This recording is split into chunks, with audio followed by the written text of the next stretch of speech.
La sentencia cruel de la madrastra resonó por la casona. Ella creía que las cenizas definirían el destino de Isabel. Mal sabía ella que aquella noche de 1884, la suciedad en las manos de la hijastra despertaría algo terrible e inesperado en el corazón del noble. El año era de 1865 y el sol inclemente del valle de Oaxaca parecía castigar la tierra con la misma ferocidad con que la vida había tratado a Isabel. A sus 19 años, ella poseía una belleza que no gritaba, sino susurraba, una elegancia natural que sobrevivía bajo las capas de polvo y hollín que frecuentemente cubrían su piel.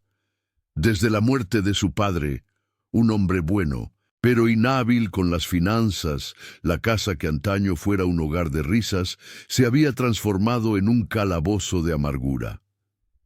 Doña Eulalia, la madrastra cuyo corazón parecía hecho de la misma piedra fría que adornaba su camafeo, había asumido el mando, acompañada por sus hijas Celina y Beatriz, dos muchachas cuyos vestidos de seda no lograban disimular la vacuidad de sus espíritus. Isabel no era tratada como hija, ni siquiera como pariente distante, sino como una carga indeseada, una sirvienta sin salario en su propia herencia. Sus manos, delicadas en su estructura, estaban perpetuamente manchadas por las cenizas del fogón de leña, donde pasaba horas enteras garantizando el confort de aquellos que la despreciaban. Aquella mañana fatídica, el aire en la sala de estar estaba denso, cargado con el olor a lavanda barata y la tensión de una deuda impagable.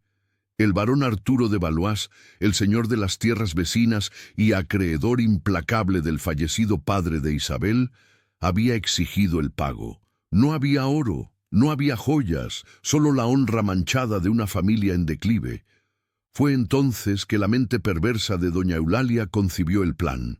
«Tú irás, muchacha sucia», exclamó la madrastra, con una risa seca que resonó por los salones vacíos, desprovistos de mobiliario valioso. Sus ojos brillaban con una malicia calculada. «El varón necesita sirvientes en la casa grande.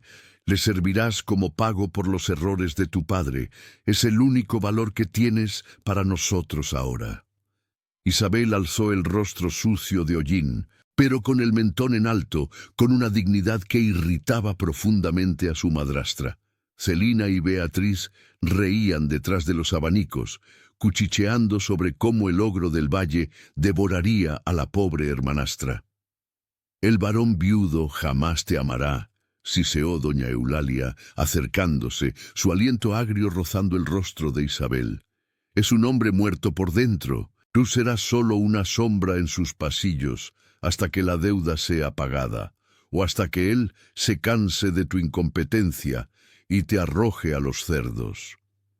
El carruaje que vino a buscarla no ostentaba el blasón dorado de los Valois, sino que era un vehículo de carga, empolvado y funcional, más semejante a un ataúd sobre ruedas que a un transporte de gente.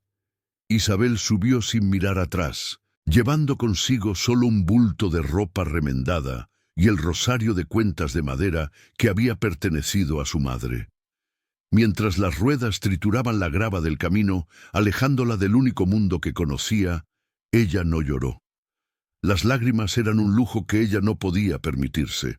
El viaje duró leguas interminables, a través de cafetales ondulantes, un mar verde oscuro que sostenía la riqueza del imperio. El olor a tierra mojada y café recién tostado llenaba el aire, una fragancia que para muchos significaba oro, pero para Isabel en aquel momento tenía el aroma del exilio. Cuando la casa grande de la hacienda Valois surgió en el horizonte, el corazón de Isabel dio un vuelco. Era una fortaleza de arquitectura colonial imponente, con ventanas altas que parecían ojos negros y vacíos observando el valle. Balcones de piedra circulaban la construcción y, aunque la grandiosidad era innegable, había un aura de abandono, una tristeza palpable que emanaba de las paredes encaladas. El jardín, que se decía haber sido el orgullo de la región, estaba invadido por la maleza, como si la naturaleza hubiera decidido vestir el luto junto con el propietario. El carruaje se detuvo en el patio trasero, lejos de la entrada principal, reservada a los nobles. Isabel bajó, sintiéndose pequeña ante aquella vastedad de silencio. Fue recibida por Fermín, el mayordomo, un hombre de cabellos canos y postura rígida, cuyos ojos, sin embargo, traicionaban una bondad cansada. «Sígame», dijo él sin rodeos, pero sin la aspereza a la que ella estaba acostumbrada. «El varón desea verla», una mera formalidad. Caminaron por los pasillos anchos, donde el sonido de sus pasos resonaba en el piso de madera noble y encerada.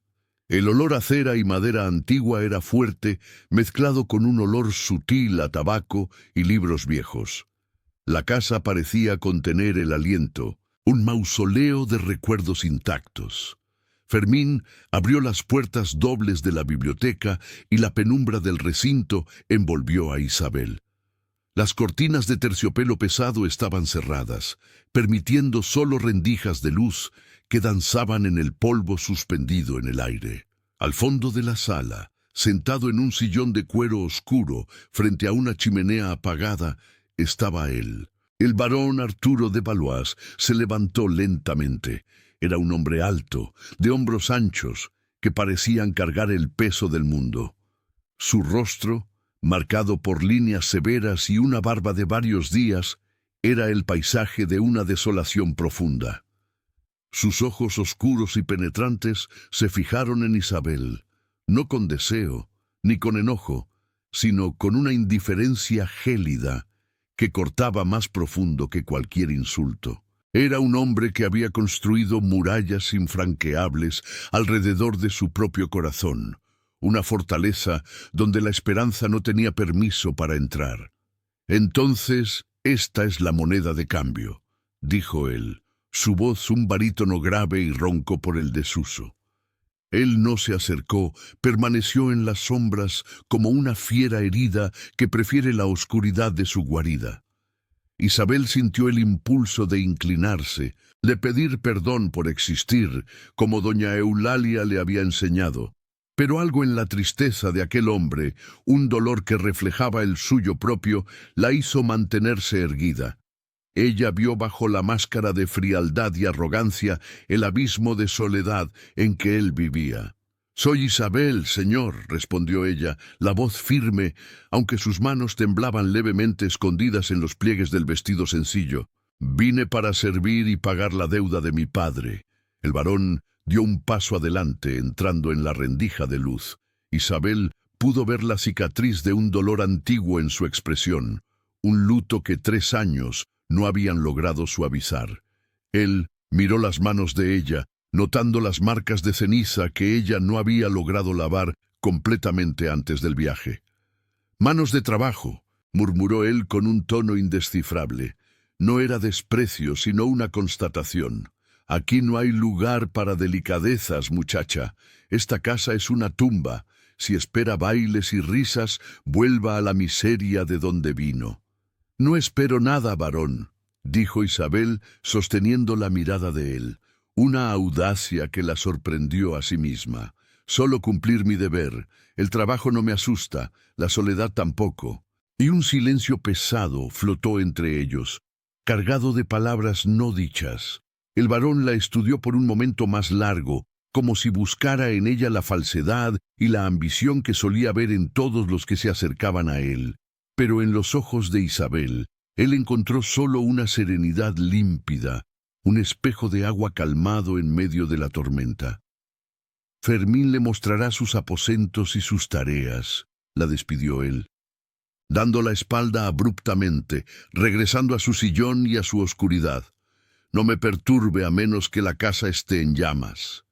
Isabel hizo una reverencia breve y salió, el corazón latiendo desacompasado contra las costillas. Ella había sobrevivido al primer encuentro con la fiera. Mientras seguía a Fermín a los aposentos del servicio, ella miró de reojo a través de una ventana empolvada al jardín muerto. Una extraña certeza se instaló en su pecho. Aquella casa no necesitaba solo limpieza y orden, ella necesitaba vida, y a pesar del miedo, Isabel sintió que tal vez su destino estaba irrevocablemente atado a aquel lugar sombrío y al hombre solitario que lo habitaba. A partir de aquel otoño, la rutina de Isabel comenzó. Sus manos, acostumbradas al trabajo arduo en el rancho de su padre, ahora pulían muebles de palo de rosa y preparaban el café que emanaba de cada rincón de la casa grande. El silencio en aquella mansión era ensordecedor, roto solo por el crujido de las tablas y los susurros discretos del servicio, que la miraba con una mezcla de lástima y curiosidad. Mal sabía ella que en aquel suelo árido de tristeza, las semillas de una transformación inimaginable estaban a punto de ser plantadas. Los días en la hacienda Valois se arrastraban con una lentitud melancólica, marcados por el péndulo del gran reloj en el vestíbulo, cuyas campanadas parecían contar el tiempo de un luto sin fin.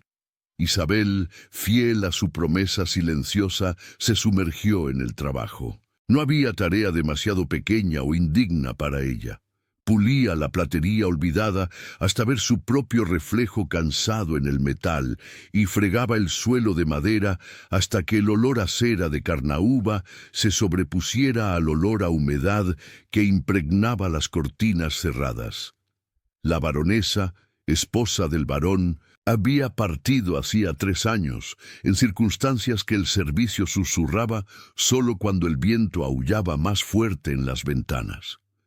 Desde entonces, el gran jardín de rosas que ella tanto amaba había sido abandonado, transformándose en una maraña de espinos y maleza, una cicatriz verde y marrón en el paisaje. Nadie osaba tocarlo, como si el varón deseara que la naturaleza llorara con él, sofocando la belleza bajo el peso del abandono. Isabel, sin embargo, traía en sí la obstinación de la vida, que insiste en brotar en las grietas del concreto. Una mañana de domingo, cuando sus tareas en la casa habían terminado más temprano y el varón se había encerrado en la oficina con botellas de vino de Oporto, ella caminó hasta el balcón lateral. Allí, sofocada por una enredadera invasora, notó una rosa solitaria, pálida y frágil, luchando por abrir sus pétalos para un sol que apenas lograba alcanzarla. La imagen le oprimió el pecho. Aquella flor era un espejo de su propia existencia y, tal vez, del alma de aquel lugar. Movida por un impulso que desafiaba el miedo a la reacción del patrón, Isabel se arrodilló en la tierra húmeda, sin guantes, sin herramientas adecuadas, solo con las manos callosas y una cuchara vieja que rescató de la cocina, y empezó a limpiar el entorno del rosal. Se convirtió en su secreto, su rebelión silenciosa. Todos los días, antes de que el sol despuntara totalmente, o cuando el crepúsculo teñía el cielo de morado, Isabel estaba allí. Sus dedos sangraban con los espinos y la tierra se metía bajo sus uñas, mezclándose con el hollín de la chimenea, creando una segunda piel de esfuerzo y dedicación. Ella conversaba con las plantas en susurros, susurrando a la vida para que regresara a aquel cementerio vegetal. Semanas pasaron y la primavera empezó a dar sus primeras señales. Lo que era un rincón olvidado del balcón se transformó súbitamente en un oasis vibrante. Las rosas, agradecidas por el toque humano, explotaron en colores, rojos profundos como sangre arterial, blancos puros como la nieve y amarillos que desafiaban la tristeza de la casa. La consecuencia fue inmediata y silenciosa. Una mañana, Fermín, el mayordomo leal, que inicialmente la observaba con la desconfianza de quien protege un secreto, se detuvo estático en el pasillo que daba al balcón. Sus ojos se le humedecieron al ver el cantero revivido, pero la prueba verdadera vendría después. El barón Arturo salió para fumar su puro matutino. Isabel, que barría el pórtico cercano, se congeló, esperando el grito, la orden de arrancar todo, la furia por haber tocado el santuario de su dolor. El barón se detuvo. El humo del puro subió en espirales perezosas, mientras él fijaba la mirada en las rosas. El silencio se extendió, tenso como una cuerda de violín a punto de reventar, pero el grito no llegó. En vez de eso, Isabel vio los hombros del varón se relajaran imperceptiblemente. Él extendió la mano, rozando las pétalas de una rosa blanca con una delicadeza que parecía imposible para un hombre tan rudo. Había en su rostro una expresión que no era de enojo, sino de una melancolía suave, un destello de humanidad rompiendo la máscara de piedra. Él permaneció allí por largos minutos, perdido en recuerdos antes de volverse y entrar, sin decir una palabra. Pero Isabel sabía, algo había cambiado. Aquel pequeño acto de rebeldía había plantado la primera semilla de curiosidad en el corazón árido del varón. Sin embargo, no todos veían la presencia de Isabel con buenos ojos. En los cafetales que se extendían como un océano verde alrededor de la casa, el capataz Horacio observaba. Hombre corpulento, de rostro sudoroso y ojos pequeños y codiciosos. Horacio gobernaba a los trabajadores con un látigo en la mano y ambición en la mente. Él veía la decadencia emocional del varón como una escalera para su propio ascenso, soñando con el día en que administraría la hacienda, no como empleado, sino como socio o propietario. De hecho, la presencia de aquella Cenicienta, como él la llamaba con desdén, lo incomodaba. Isabel no era solo una sirvienta. Ella tenía ojos demasiado inteligentes, observaba demasiado. Horacio percibía que ella notaba los sacos de café que desaparecían o las herramientas que eran reemplazadas con frecuencia sospechosa. «Esa muchacha traerá problemas, Fermín», dijo Horacio un día, escupiendo tabaco en el suelo limpio de la cocina para disgusto del mayordomo. «El varón debería mandarla de vuelta a la alcantarilla de donde vino. Mujer bonita y pobre en casa de hombre viudo, es como lumbre cerca de paja». «Ella trabaja, Horacio, más que usted, yo diría», replicó Fermín secamente. La alianza silenciosa entre el mayordomo y la joven empezaba a solidificarse. El invierno llegó con fuerza aquel año de 1865, trayendo vientos helados que aullaban a través de las rendijas de las ventanas de la casa grande. Una noche particularmente fría, el varón parecía más recluido de lo normal, negándose a cenar y encerrándose en el salón de música, un cuarto que había permanecido cerrado desde la muerte de su esposa. Isabel, terminando de lavar las ollas en la cocina, escuchó. Era un sonido tímido al principio, notas dispersas que pronto ganaron cuerpo y fluidez. El piano. Atraída por una fuerza invisible, ella se secó las manos en el delantal y caminó de puntillas hasta las puertas entornadas de la sala. La luz de las velas proyectaba sombras largas en las paredes. El barón Arturo estaba sentado al piano, de espaldas a la puerta. Él no tocaba un vals de salón o una pieza técnica para impresionar a invitados. Teclaba una melodía triste, antigua, que parecía brotar directamente de una herida abierta en su alma. Isabel se recostó en el umbral de la puerta hipnotizada. La música contaba la historia que él se negaba a contar, la historia de un amor perdido, de una culpa corrosiva, de una soledad que dolía en los huesos. Vio cuando él se detuvo, sus hombros temblando levemente, y se llevó una mano al rostro, una única lágrima. Ella tuvo la certeza. Aunque no pudo verla, aquel momento cambió todo para Isabel. El monstruo, el ogro del valle, desapareció. En su lugar quedó solo un hombre roto. Su corazón, tan maltratado por su propia familia, sintió una punzada aguda de compasión. El varón, sintiendo una presencia, giró en el banco bruscamente. Al ver a Isabel, sus ojos se endurecieron por un instante. La vergüenza de tener su vulnerabilidad expuesta, transformándose en defensa. Él cerró la tapa del piano con un golpe seco. «Ya es tarde», dijo él, la voz ronca. «Vaya a dormir». «La música era hermosa, señor», dijo Isabel suavemente antes de hacer una reverencia y retirarse. Ella no se disculpó por escuchar. La belleza de su dolor no merecía disculpas. El varón se quedó mirando el espacio vacío donde ella había estado, el eco de su voz gentil flotando en el aire frío. El tiempo, ese curador silencioso y a veces cruel, continuó su curso.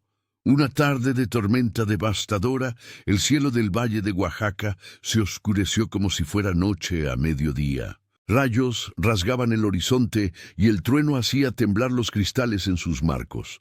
De repente, un estruendo ensordecedor sacudió la hacienda, seguido por gritos provenientes del patio. Un rayo había golpeado el granero principal, donde estaban almacenados el heno seco y algunos de los caballos más valiosos del varón. Mientras la mayoría de los sirvientes corría en pánico o se escondía, Isabel actuó. Sin pensar en el peligro, corrió hacia la lluvia torrencial. El olor a madera quemada y ozono era sofocante.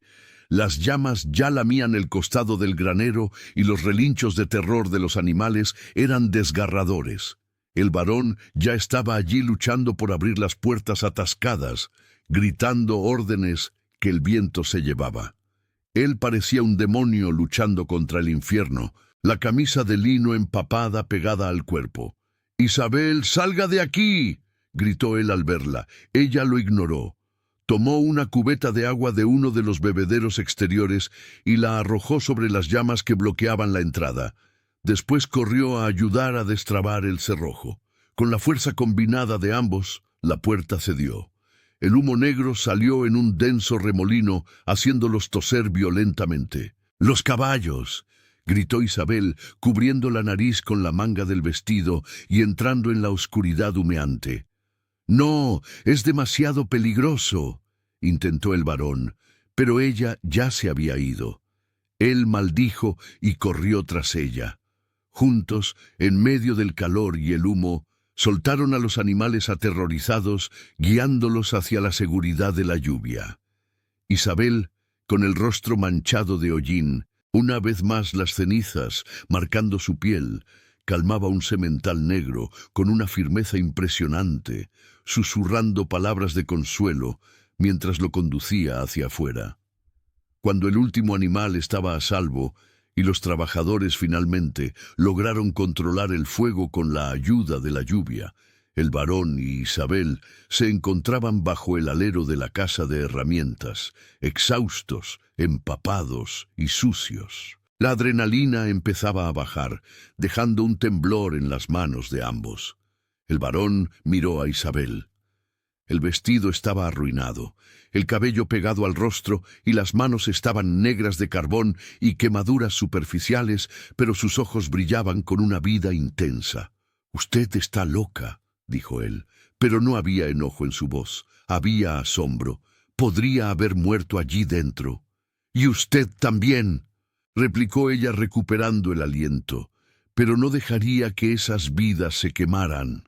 El varón pasó la mano por el rostro mojado, dejando un rastro de hollín en la frente. Él miró al granero humeante y por primera vez bajó la guardia completamente delante de ella. «Cecilia, mi esposa, amaba aquel semental que usted salvó», confesó él, la voz casi inaudible bajo el sonido de la lluvia. «Ella amaba este lugar más que todo. Cuando ella murió, sentí que la hacienda murió con ella, que yo morí con ella». No era solo una confidencia, era la rendición de un hombre que había cargado un fardo solitario por demasiado tiempo. Él miró a Isabel. Realmente la miró, viendo no a la sirvienta enviada por una madrastra cruel, sino a una mujer de coraje forjada en el fuego. «La hacienda no murió, varón», dijo Isabel, atreviéndose a colocar su mano sucia de cenizas ligeramente sobre el brazo de él. El calor de su toque atravesó la tela mojada. Ella solo estaba durmiendo, y a veces se necesita un poco de fuego para limpiar el terreno y dejar que la vida brote de nuevo. En aquel instante, bajo la lluvia y entre las cenizas, una barrera invisible se rompió. El varón no se echó hacia atrás al toque de ella. Por el contrario, él cubrió la mano de Isabel con la suya, un gesto breve, pero cargado de un significado que ninguno de los dos se atrevía aún a nombrar. El capataz Horacio, observando de lejos, protegido bajo un balcón, entrecerró los ojos con una rabia fría. Él veía el peligro. El varón estaba despertando y la Cenicienta era la razón. La guerra por el destino de la hacienda Valois apenas había comenzado. El humo del incendio se disipó en los días siguientes, pero la atmósfera en la hacienda Valois había permanecido alterada. El aire, antes estancado por el luto, ahora vibraba con la urgencia de la reconstrucción. El olor a madera chamuscada se mezclaba con el aroma fuerte del café, siendo preparado en las grandes tostadoras, recordando a todos la fragilidad de la fortuna y de la vida. Aprovechándose de la distracción general y del estado emocional afectado del varón, el capataz Horacio vio su oportunidad. La reconstrucción del granero exigía madera de caoba, tejas nuevas y herramientas importadas. Hombre de codicia insaciable, Horacio comenzó a inflar los pedidos, desviando parte de los recursos para sus propios bolsillos, creyendo que el varón, perdido en sus recuerdos reavivados por el fuego, jamás notaría los detalles mundanos de la contabilidad. Pero él había subestimado a la muchacha sucia.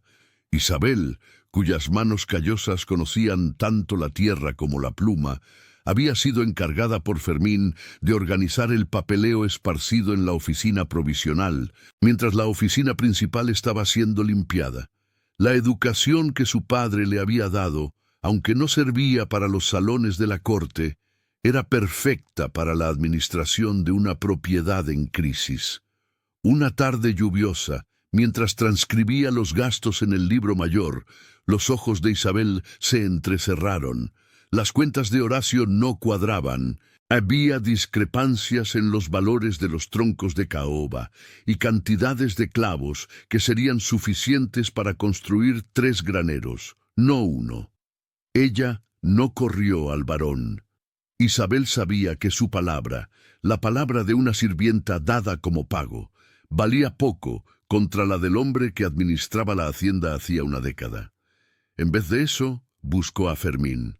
«Señor Fermín», susurró ella, encontrando al mayordomo, puliendo la platería en la despensa. Ella deslizó el libro de cuentas sobre la mesa, señalando las líneas temblorosas escritas por Horacio.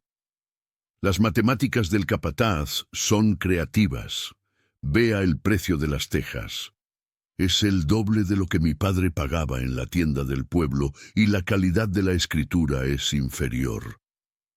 Fermín ajustó los lentes en la nariz. Analizando los números, su rostro, generalmente impasible, se endureció. Él era leal al varón y a la memoria de la baronesa por encima de todo. «Usted tiene un ojo de águila, muchacha», murmuró él, cerrando el libro con un golpe suave. «Deje el libro conmigo. El varón no escuchará esto de usted para su protección, pero lo escuchará de mí». La consecuencia fue sutil, pero devastadora para el ego de Horacio. En los días siguientes, el barón Arturo, instruido por Fermín, comenzó a cuestionar cada gasto, exigiendo ver los materiales personalmente. Horacio, tomado por sorpresa, tartamudeaba y sudaba frío, forzado a devolver parte del dinero bajo la excusa de errores de cálculo. Él lanzaba miradas venenosas en dirección a la casa, sabiendo instintivamente que aquella vigilancia repentina tenía el dedo de Isabel. Pero el varón, lejos de irritarse con la intromisión, pasó a observar a Isabel con un respeto renovado. Ella no era solo una presencia reconfortante, era una aliada inteligente. Con la confianza del varón creciendo, nuevas puertas se abrieron para Isabel, literalmente. Arturo, percibiendo la organización impecable que ella había traído al caos de la casa, Le pidió que catalogara la biblioteca y algunas pertenencias personales que habían sido apiladas en un rincón oscuro de la oficina, ítems que él evitaba mirar hacía 3 años. Fue una tarde silenciosa, con la luz dorada del sol poniente filtrándose por las cortinas de terciopelo, que Isabel encontró la caja. Era de madera de palo de rosa, con incrustaciones de nácar, y había pertenecido a la baronesa Cecilia. Con el corazón latiendo fuerte, Isabel abrió la tapa. El olor a rosas secas y lavanda se escapó, un fantasma olfativo de la mujer que había reinado allí. Había cartas atadas con cintas de seda, guantes de encaje delicados y un abanico de marfil. Pero al fondo de la caja algo desentonaba de aquel universo de lujo. Isabel retiró una pequeña medalla de metal barato, desgastada por el tiempo y el toque constante. Era una medalla de San Jorge, el santo guerrero, patrón de muchas causas, pero especialmente venerado por los trabajadores y la gente sencilla. Al lado de ella, un pedazo de papel doblado reveló un dibujo hecho a carboncillo. El trazo era amateur, pero lleno de vida. Retrataba un grupo de niños y niñas, negros y blancos mezclados, sonriendo frente a una pequeña casa de madera. En el reverso, en una caligrafía diferente de la elegante letra de la baronesa, se leía: «Para nuestra hada madrina, con esperanza de un futuro mejor». Isabel frunció el ceño. La imagen que todos pintaban de la baronesa Cecilia era la de una mujer frágil, aristocrática y distante de las realidades de la hacienda. Pero aquel dibujo y la medalla barata contaban otra historia. Una historia de conexión con la tierra y con gente que la sociedad prefería ignorar. «¿Qué tiene ahí?». La voz del varón la hizo sobresaltar. Arturo estaba parado en la puerta, observándola. Isabel no intentó esconder los objetos. «Pertenencias de la señora baronesa», respondió ella, extendiendo la medalla y el dibujo. «Parecen tesoros guardados con mucho cariño». El varón se acercó, tomando la medalla con dedos temblorosos. Él frunció el ceño. «Yo nunca había visto esto. Cecilia usaba solo oro y perlas». Él miró el dibujo, la confusión estampada en su rostro austero. «Niños, ella no podía tener hijos. Ese era nuestro mayor dolor. ¿Por qué ella guardaría esto?» «Tal vez», sugirió Isabel con cautela, «ella tenía hijos de corazón, señor. Tal vez su alma era más grande que los muros de esta casa». Arturo miró a Isabel, y por un momento la barrera entre patrón y sirvienta se disolvió completamente. Él vio en ella la misma compasión que ahora percibía. Tal vez había perdido de vista en su propia esposa. Él devolvió los objetos a la caja, pero no la cerró. «Deje la caja en mi mesa», dijo él, la voz embargada. «Tal vez hay mucho sobre Cecilia que yo desconocía. Y tal vez yo necesito su ayuda para entender». La primavera llegó al valle de Oaxaca, estallando en verde y calor. Los cafetales, recuperados de las heladas del invierno, prometían una cosecha récord, pero con el calor vino la amenaza. Una plaga de insectos, la temida broca, comenzó a aparecer en las plantaciones más bajas. El pánico se extendió entre los colonos y esclavizados. El capataz Horacio, desesperado por recuperar su prestigio y salvar la cosecha y su comisión, propuso una solución drástica: quemar los lotes afectados y usar un veneno químico fuerte y caro recién llegado de Europa, que prometía matar todo, plagas, pájaros y tal vez hasta envenenar el suelo. «Es el único modo, varón», insistía Horacio, golpeando el puño en la mesa de la oficina, donde Arturo, Fermín e Isabel, que servía el café, pero permanecía atenta, estaban reunidos. «Tenemos que sacrificar parte para salvar el todo». El varón parecía dubitativo. Él sabía que el veneno era peligroso para los trabajadores y para la tierra a largo plazo. Él miró a Isabel, que permanecía en silencio, los ojos bajos, pero las manos inquietas en el delantal. «¿Usted tiene algo que decir, Isabel?», preguntó Arturo, ignorando el resoplido de indignación de Horacio. Isabel alzó la mirada. Mi padre, él no tenía dinero para venenos de Europa, señor. Cuando la plaga venía, él usaba lo que la tierra daba, una mezcla de tabaco de cuerda, chile y jabón aplicada en las hojas, y plantaba ajonjolí entre las hileras de café. Las hormigas y los bichos prefieren el ajonjolí y dejan el café en paz. Horacio soltó una carcajada burlona. Remedios caseros y pociones de rancho. Estamos hablando de una hacienda de miles de plantas, no de la huerta de su padre arruinado. El método de mi padre salvó nuestra cosecha por 10 años, dijo Isabel firme, encarando al capataz. Y no mató a ningún trabajador envenenado. El silencio pesó en la sala. El varón miró de Horacio a Isabel. De un lado, la brutalidad y la técnica fría. Del otro, la sabiduría ancestral y el cuidado. Haremos como Isabel dice, decidió el varón. El rostro de Horacio se tornó de un tono violento de morado. Varón, esto es locura.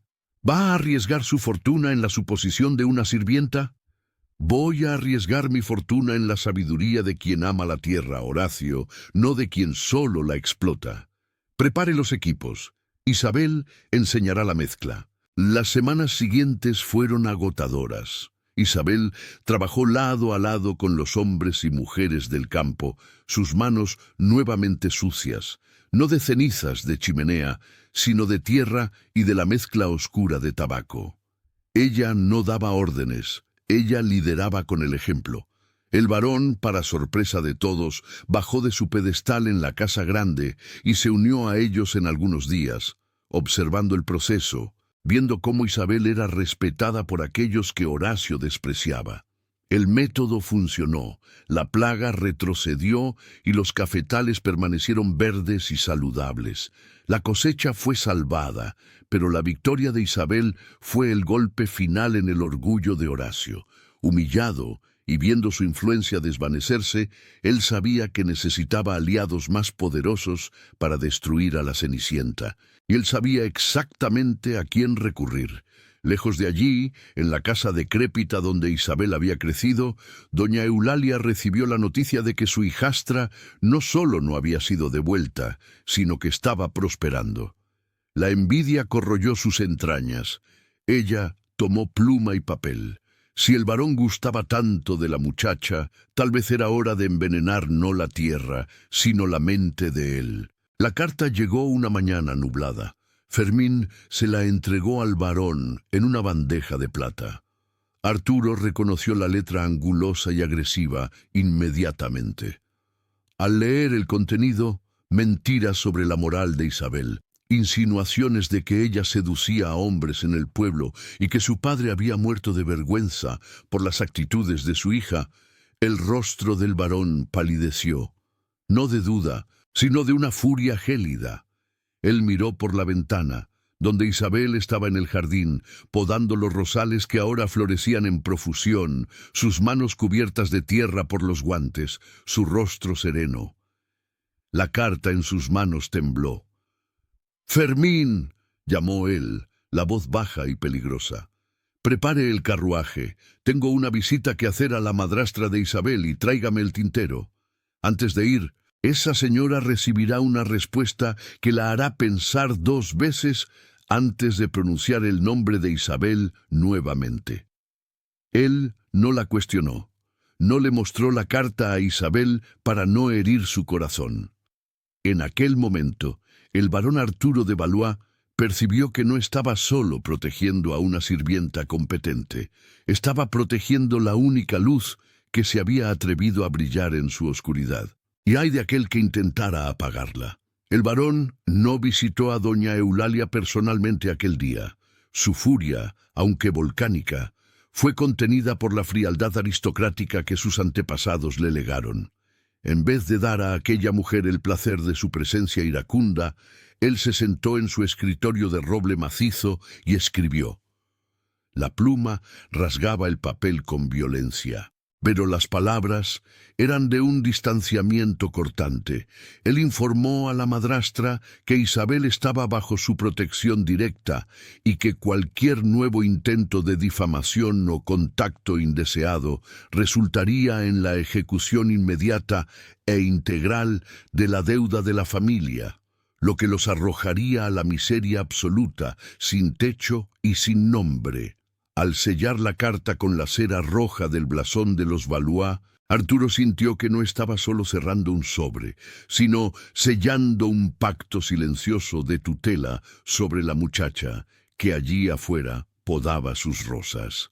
La carta partió y con ella una parte del peso que el varón cargaba. Una nueva estación se acercaba y el valle de Oaxaca se preparaba para las festividades de San Juan.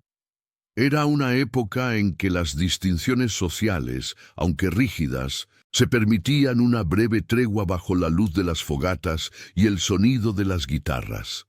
En la casa grande, la expectativa era palpable entre los sirvientes, pero Isabel se mantenía resignada. Para una hija rechazada, las fiestas eran recuerdos de ventanas por las que ella espiaba la alegría ajena. Sin embargo, en la víspera de la fiesta que ocurriría en el pueblo cercano, el varón la encontró puliendo los candelabros en el pasillo. «Fermín me dijo que hay una celebración esta noche en el pueblo», dijo él, sin mirarla directamente, fingiendo examinar un cuadro en la pared.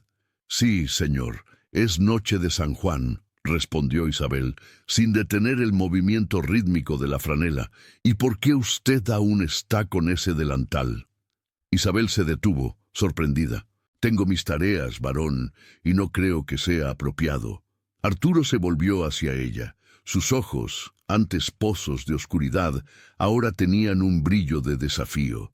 «Usted salvó mi cosecha, Isabel. Trabajó más que cualquier hombre en esta hacienda. La dignidad no se viste con sedas, sino con actitudes, y usted tiene de sobra». Él hizo una pausa, la voz suavizándose. «Vaya, Fermín la acompañará para garantizar su seguridad. Es una orden». Aquella noche fue un bálsamo para el alma de Isabel. El pueblo estaba transformado.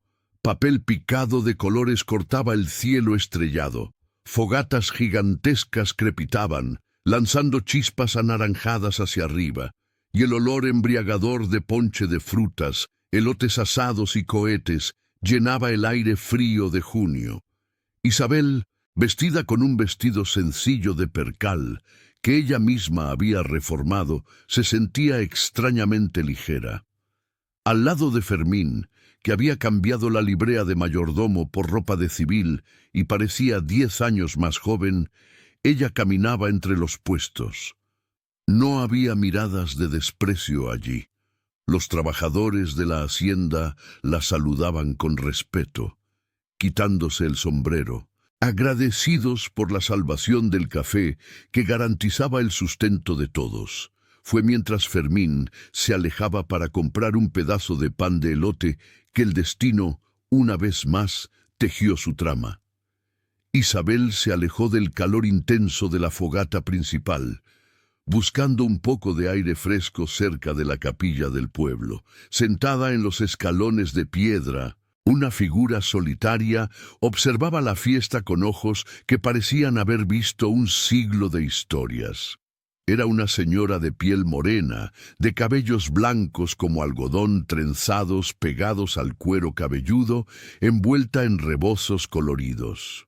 Isabel la reconoció de las historias susurradas en la cocina. Era Quiteria, la curandera que vivía en la orilla de la selva, respetada y temida por sus conocimientos de hierbas y rezos. Isabel se sintió impulsada a acercarse. Había una fuerza magnética en la anciana. «La noche está bonita para los vivos, muchacha», dijo Quiteria, su voz ronca como el sonido de hojas secas pisadas. Ella no miró a Isabel. Sus ojos estaban fijos en las llamas distantes. «Sí, señora», respondió Isabel respetuosa. Quiteria volteó el rostro lentamente. Al encarar a Isabel, una sonrisa desdentada y enigmática se abrió. Usted tiene olor a tierra y a flor, una mezcla peligrosa y bendita. Las rosas del varón volvieron a llorar perfume, dicen. Isabel sonrió avergonzada. Solo limpié la maleza, señora. Limpiar la maleza es abrir camino para la verdad, replicó la curandera. Fue entonces que la luz de la fogata iluminó el cuello de Quiteria. Colgado de un cordón de cuero sencillo, reposaba un medallón de plata antiguo y oxidado. Isabel contuvo la respiración. El objeto se balanceaba suavemente y en el centro de él, grabado en relieve desgastado, estaba el mismo blasón, un escudo con 2 leones y una flor de lis que ella había visto tantas veces en el anillo de sello del barón Arturo y en la platería de la casa. La mente de Isabel giró. ¿Cómo una curandera que vivía aislada podría poseer una joya con el blasón de los Valois? No era algo que se encontrara perdido en el camino, era una pieza de familia. Ese medallón. Isabel comenzó señalando discretamente. Quiteria tocó la plata fría con cariño, sus ojos viejos volviéndose súbitamente astutos. Es un recuerdo, muchacha, de que la sangre y la tierra beben de la misma lluvia. Hay lazos que el dinero no compra y que el tiempo no desata. Antes de que Isabel pudiera preguntar más, Fermín reapareció, trayendo 2 pedazos de pan de elote humeante. Al ver a Quiteria, el mayordomo se detuvo en seco y un intercambio de miradas rápido e indescifrable pasó entre él y la curandera. Quiteria solo asintió, se levantó con una agilidad sorprendente para su edad y desapareció entre la multitud, dejando a Isabel con el sabor de un misterio en la boca, más fuerte que el del jengibre del ponche de frutas. El regreso a la casa grande fue silencioso. Isabel miraba la silueta imponente de la mansión contra la luz de la luna y sentía que las paredes de piedra guardaban secretos mucho más profundos que el dolor de un viudo. La conexión entre la nobleza de los Valois y la sabiduría ancestral de Quiteria era un hilo suelto que su curiosidad imploraba tirar. En los días que siguieron, el varón parecía haber salido de un largo invierno. Aunque aún era un hombre de pocas palabras y sonrisa rara, la severidad de su rostro se había suavizado. Él pasaba más tiempo fuera de la oficina, supervisando las obras o simplemente caminando por el jardín que Isabel continuaba expandiendo. Percibiendo la aptitud de Isabel para la organización y la sensibilidad con que ella trataba los recuerdos de la casa, Arturo hizo un pedido que sorprendió a todos, especialmente a Horacio, que ahora andaba por la hacienda como un perro pateado, rumiando venganza.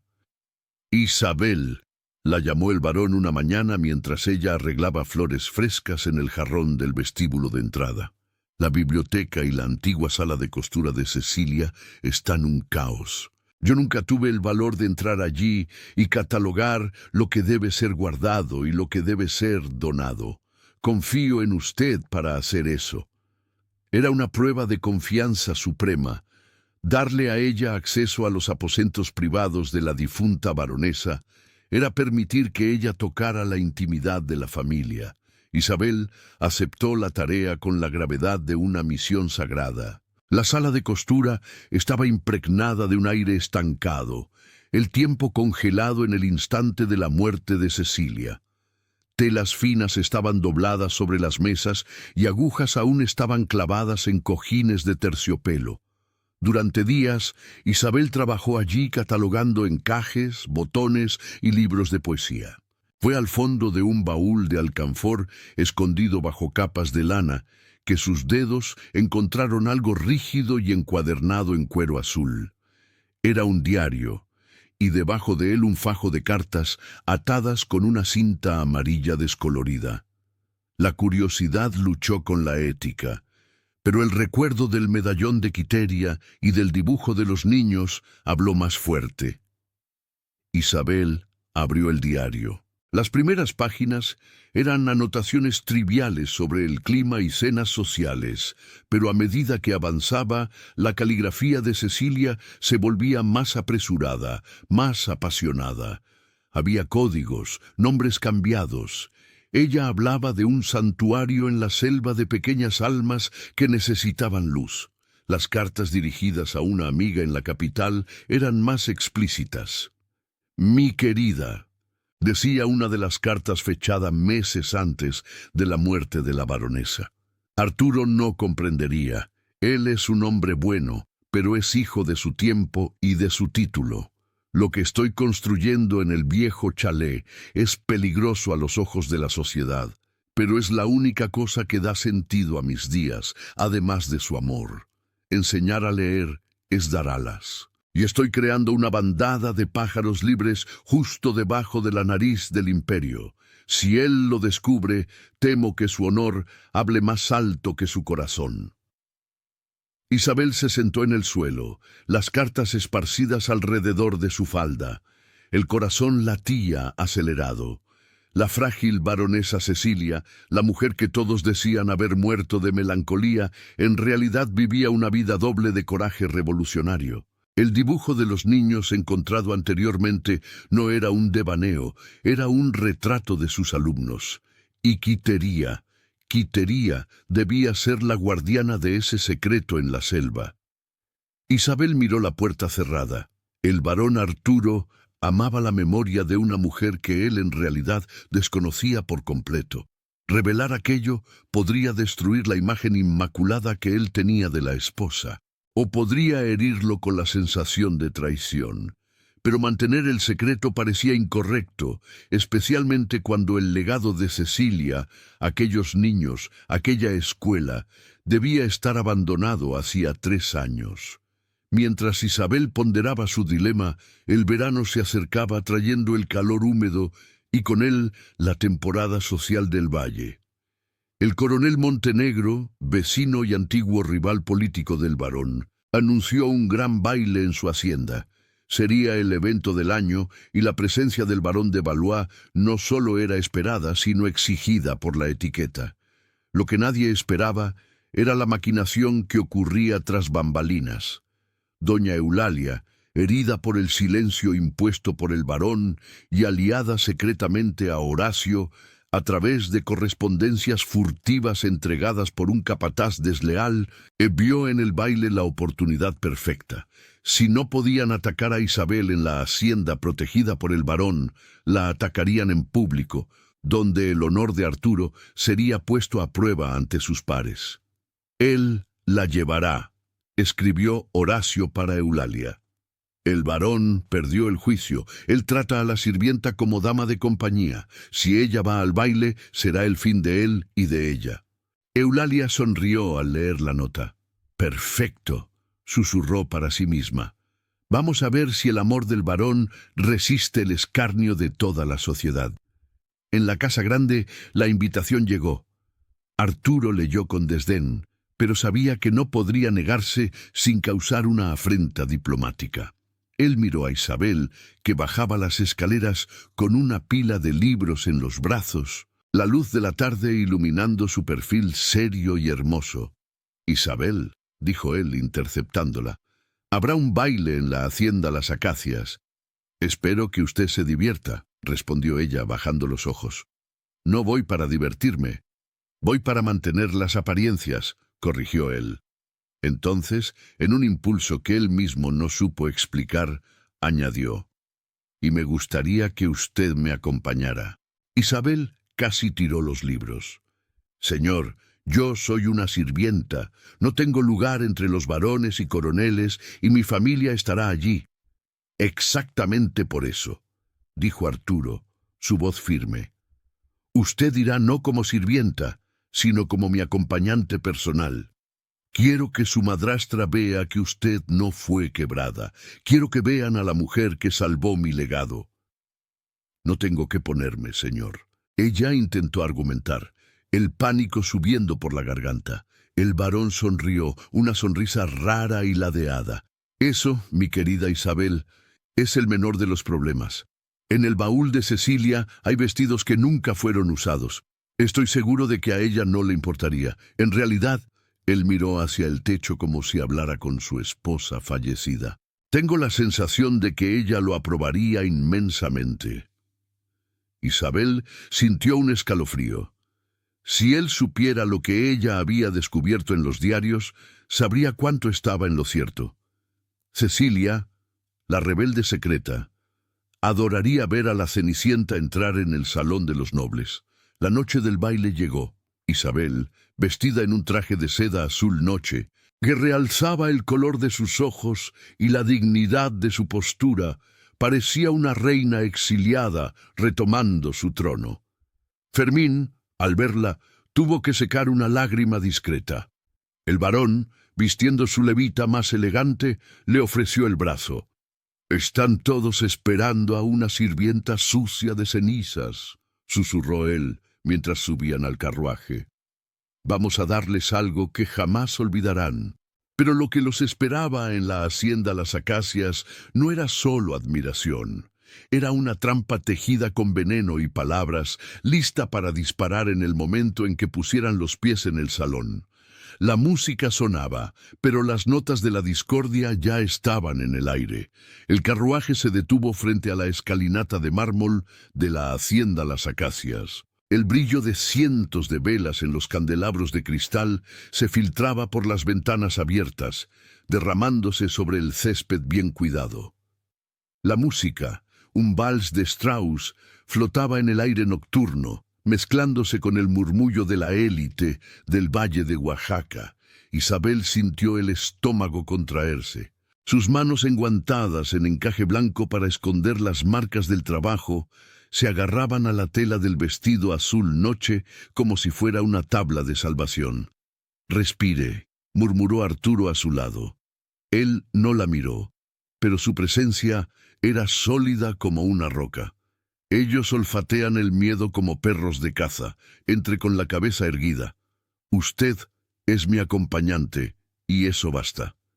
El lacayo abrió la puerta. El varón bajó primero y le extendió la mano a ella.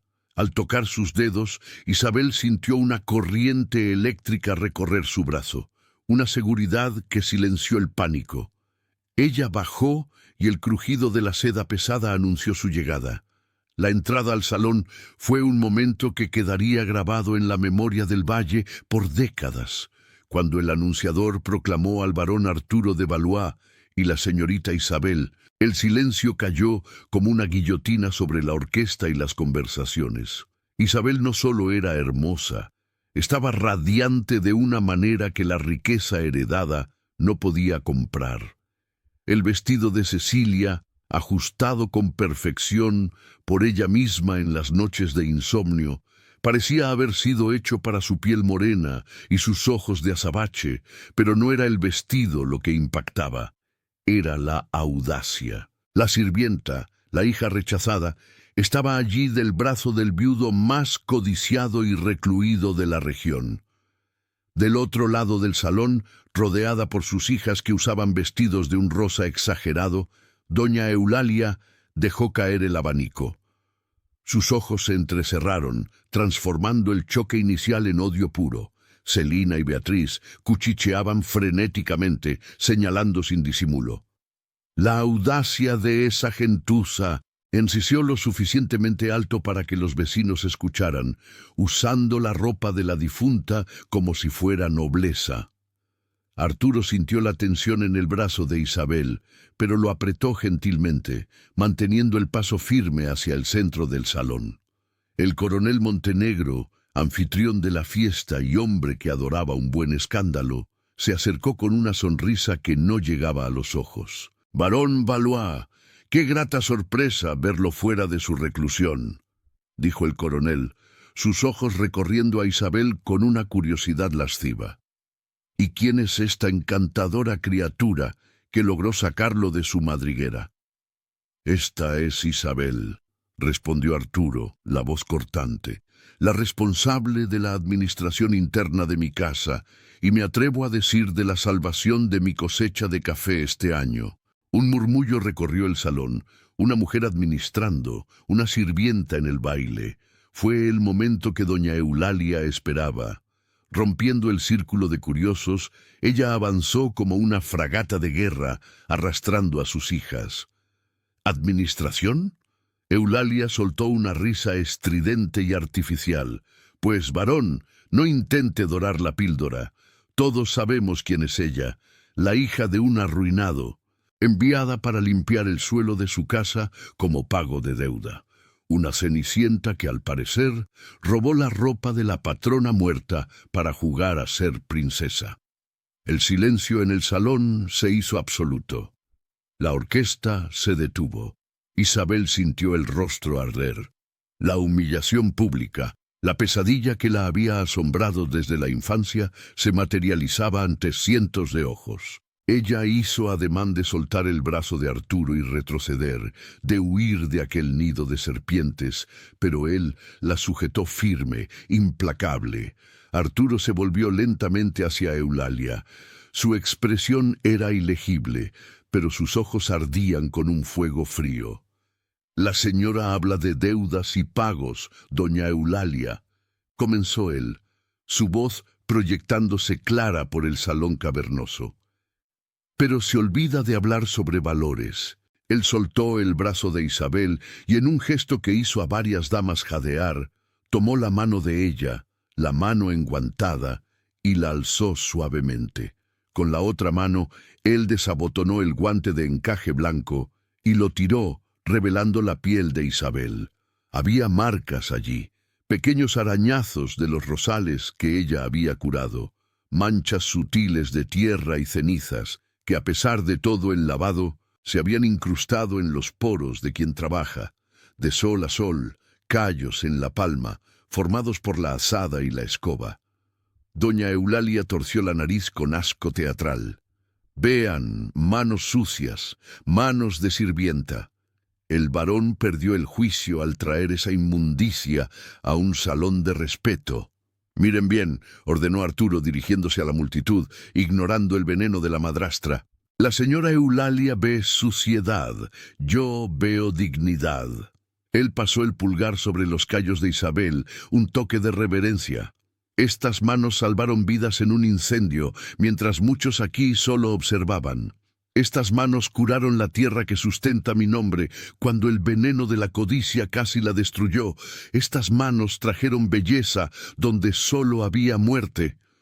Arturo dio un paso hacia Eulalia, que retrocedió instintivamente.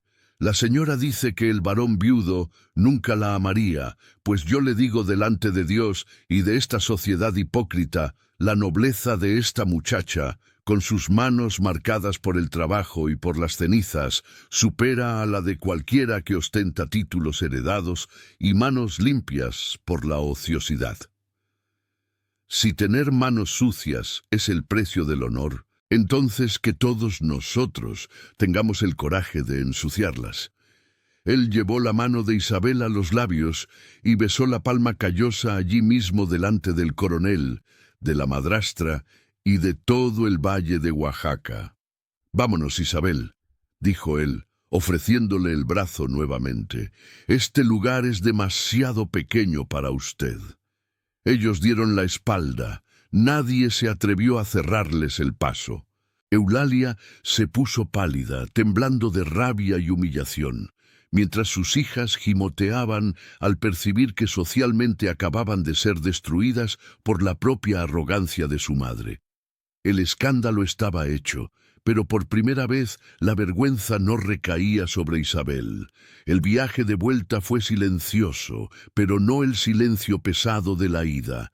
Era un silencio cargado de una intimidad nueva, vibrante. El sonido de los cascos de los caballos en la grava parecía marcar el ritmo acelerado de los corazones de ambos. Cuando llegaron a la casa grande, la luna estaba alta.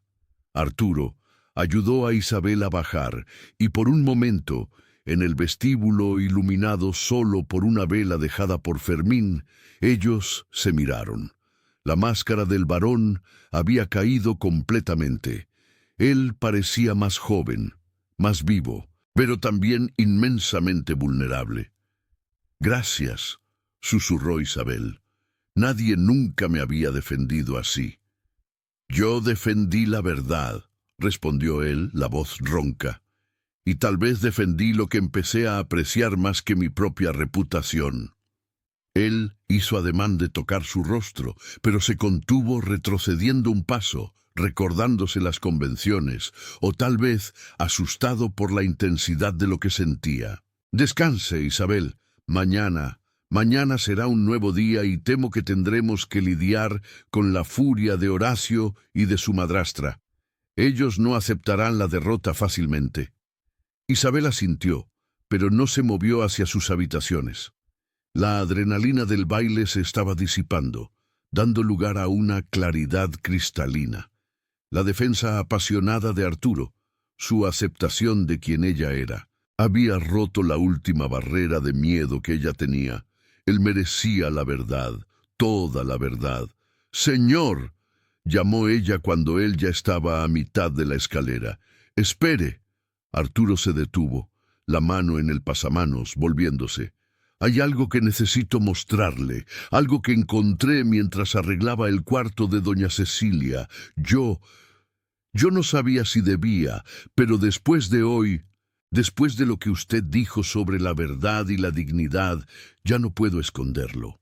La mención al nombre de Cecilia trajo una sombra pasajera al rostro de Arturo, pero él bajó los escalones lentamente.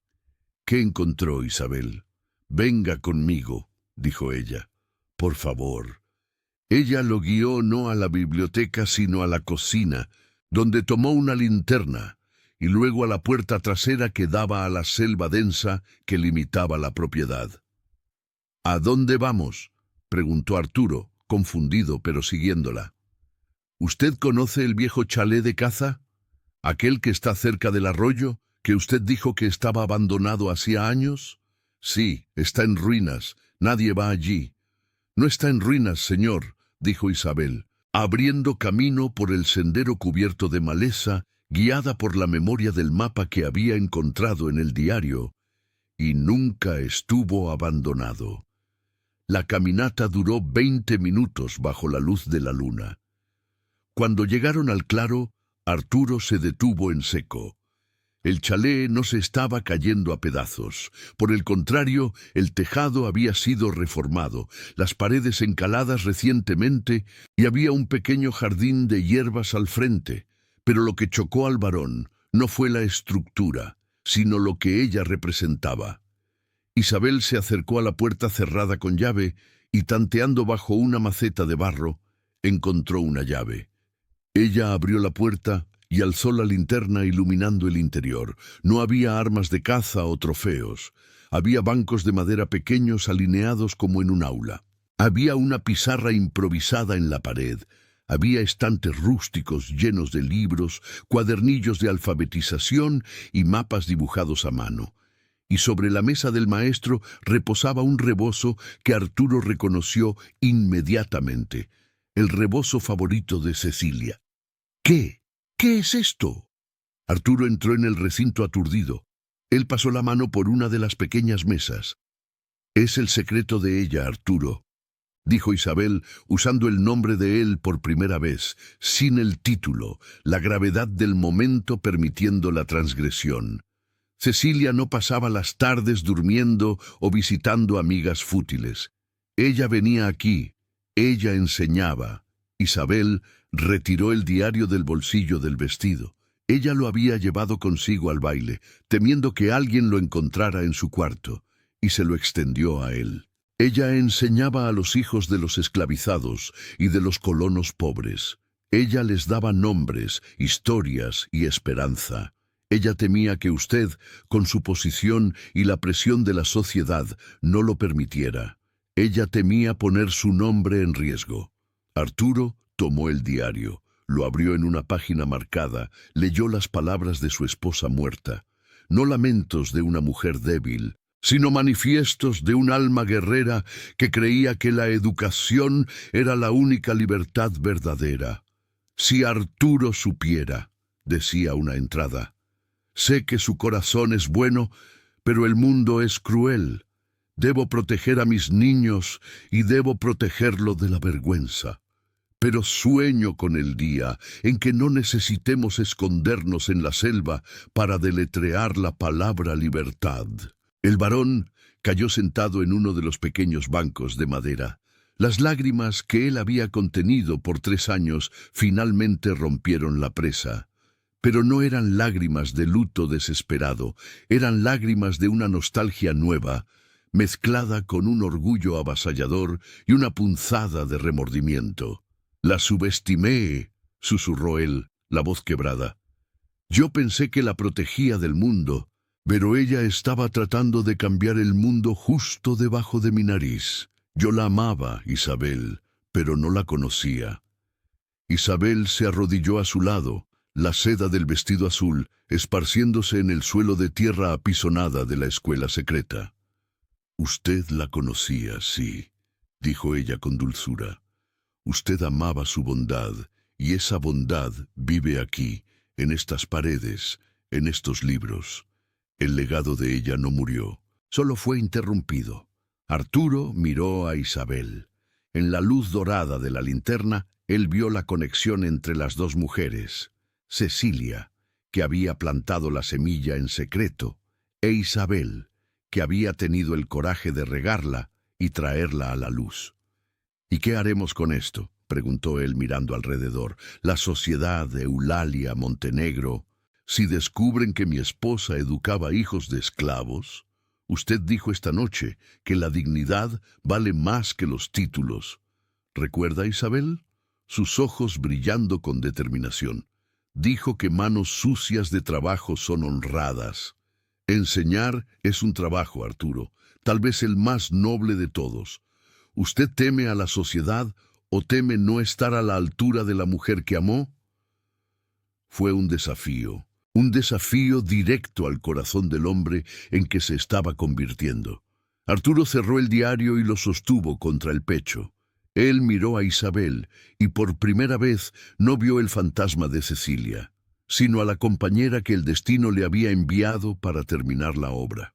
«No», dijo él, levantándose y extendiéndole la mano para ayudarla a levantarse. «No temo nada más. Mañana esta escuela ya no será un secreto. Si quieren hablar, que hablen. Nosotros les daremos algo real de qué hablar». En aquel momento, en la pequeña escuela escondida en la selva, se selló un pacto. Ellos no eran solo un varón y una sirvienta, ni solo un hombre y una mujer atraídos el uno por el otro. Eran cómplices de una revolución silenciosa, pero la paz de aquella revelación sería breve. Mientras volvían a la casa grande, ya planeando cómo reabrir la escuela, una sombra se movía cerca de los almacenes de café. Horacio, que no había ido al baile, pero había oído los relatos humillantes traídos por los cocheros, estaba apoyado en un pilar, observando las luces de la casa con un odio frío. Él había perdido el respeto, había perdido dinero, y ahora, con el ascenso público de Isabel, perdería su poder. «Dignidad», escupió él en el suelo. «Vamos a ver cuánta dignidad le queda a la Santa Isabel cuando sea acusada de robo». En su mano, él sostenía un manojo de llaves duplicadas, las llaves de la oficina principal, donde la caja fuerte de la hacienda guardaba el pago de la cosecha que sería distribuido la semana siguiente. El plan de Eulalia había fallado en el salón de baile, pero el plan de Horacio, más crudo y directo, apenas estaba comenzando. La guerra por el alma de la hacienda Valois había terminado. La mañana siguiente, al baile, no trajo el descanso merecido, sino el estruendo de una tormenta humana. El sol apenas había disipado la neblina sobre los cafetales cuando gritos resonaron del patio principal, rompiendo la serenidad que Isabel y Arturo habían por breves horas compartido. «Ladrones, traición en la casa grande». La voz era de Horacio y cargaba un triunfo mal disimulado. Arturo, aún vistiendo la camisa de lino de la noche anterior, bajó las escaleras corriendo, encontrando a Isabel ya en el vestíbulo pálida, con Fermín a su lado. En el patio, una pequeña multitud de trabajadores se aglomeraba. En el centro, Horacio sostenía un saco de arpillera pesado y apuntaba un dedo tembloroso hacia Isabel, que acababa de salir al balcón. «¡Ahí está ella!», exclamó el capataz, sudando profusamente a pesar del frescor de la mañana. «La serpiente que usted calentó en su pecho, varón. La caja fuerte de la oficina fue abierta esta noche. El pago de la cosecha desapareció. Y adivine dónde encontré parte de él, escondido en medio de los rosales que ella tanto cuida». Él arrojó el saco al suelo. Monedas de plata rodaron por la tierra apisonada, brillando como acusaciones de plata. «¡Eso es mentira!», exclamó Isabel, dando un paso adelante, la indignación superando el miedo. «Yo jamás tocaría lo que no es mío». «No», Horacio sonrió, una mueca cruel. Una muchacha pobre, humillada por la familia, ve la oportunidad de huir con una fortuna. ¿Quién creería en la inocencia de una cenicienta? Usted estaba ciego, varón, hechizado por una carita bonita y manos sucias. Arturo bajó los escalones de piedra, deteniéndose frente a Horacio. Su estatura imponente hizo que el capataz retrocediera un paso. «Cuidado con lo que dice Horacio. Acusar sin pruebas es un camino sin retorno». «¡La prueba está aquí!», gritó Horacio, sacudiendo un manojo de llaves. «Encontré la copia de la llave de la caja fuerte en su cuarto. Ella robó la llave mientras usted estaba distraído con los diarios de la difunta». Un murmullo corrió entre los trabajadores. La evidencia parecía condenatoria. El corazón de Isabel se heló. Ella percibió la trampa perfecta. Horacio y Eulalia habían plantado todo mientras ellos estaban en el baile o en la visita a la escuela secreta. Pero antes de que el varón pudiera explotar en defensa de Isabel, una voz tranquila y firme cortó el aire. «El señor Horacio tiene razón en un punto. Hubo un robo esta noche. Era Fermín». El mayordomo avanzó trayendo consigo no un arma, sino un libro de registros y un testigo inesperado. El joven Tadeo, uno de los ayudantes del establo. «Pero la llave no fue robada por Isabel», continuó Fermín, ajustándose los lentes. «Tadeo vio cuando el señor Horacio entró en la casa por la puerta de servicio durante el baile y vio cuando el señor entregó un paquete a un jinete que partió en dirección a la casa de doña Eulalia». Horacio palideció. Eso es calumnia de un esclavo. «Tadeo es un hombre libre», tronó el varón, «y su palabra vale más para mí que la de un hombre que sobrefactura clavos y madera». Fermín abrió el libro. «Y hay más, varón. La señorita Isabel, con su astucia, notó hacía meses que las cuentas no cuadraban. Yo pasé las últimas semanas rastreando. Horacio no solo robó el pago de hoy, ha estado desangrando la hacienda desde hace años en contubernio con los Gutiérrez y recientemente con la madrastra de la señorita Isabel, quien le prometió una parte de la herencia en caso de que lograran casar a una de sus hijas con usted». El silencio que siguió fue absoluto. La máscara de Horacio cayó, revelando el miedo desnudo y crudo. Él miró alrededor, buscando apoyo, pero encontró solo las miradas duras de los trabajadores que él había oprimido por tanto tiempo. «¡Fue ella!», chilló Horacio, señalando a la nada desesperado. «Doña Eulalia, ella planeó todo. Ella dijo que necesitábamos destruir la reputación de la muchacha». «¡Basta!», la voz de Arturo fue un látigo. «Llévenselo de aquí, entréguenlo al delegado del pueblo. Y en cuanto a doña Eulalia…». Arturo miró en dirección a la carretera, sus ojos oscuros como tormenta. «Ella recibirá la notificación de la ejecución de la deuda hoy mismo. Ella y sus hijas perderán todo. La maldad, en fin, cobrará su precio». Mientras Horacio era arrastrado, protestando y llorando, Isabel sintió las piernas flaquear. La tensión de meses, el miedo constante, todo se derrumbó. Ella habría caído si Arturo no la hubiera sostenido allí mismo delante de todos. «Terminó, Isabel», susurró él. «Ellos nunca más la tocarán». Fue en ese momento de alivio catártico que la multitud se abrió nuevamente. Una figura caminaba lentamente por el patio, golpeando un bastón de madera en el suelo. Era Quiteria. La anciana curandera se detuvo frente a Isabel y el varón. El sol de la mañana iluminaba sus trenzas blancas y el medallón de plata en su pecho. «La verdad es como el agua», dijo Quiteria, su voz ronca resonando con autoridad ancestral. «Ella siempre encuentra una grieta para pasar». Ella miró a Isabel. «Intentaron ensuciar tu nombre con la tierra, muchacha. Te llamaron Cenicienta, de manos sucias de cenizas, como si eso fuera vergüenza». Quiteria alzó la mano y tocó el rostro de Isabel. «Pero ellos olvidaron la historia de este valle. Tu bisabuela no era solo una campesina, ella era la madre de las hierbas, la gran curandera que salvó esta región de la fiebre amarilla, mucho antes de que los Valois pusieran la primera piedra en esta casa. Sus manos vivían sucias de cenizas, cenizas de las fogatas, donde ella preparaba los remedios que daban vida. El pueblo la llamaba mano de ceniza, con reverencia, no con desprecio. Tú tienes su sangre, Isabel. Tu nobleza no viene de papeles o de títulos comprados. Viene de la tierra, viene de la cura. Las cenizas en tus manos no son suciedad, son tu corona».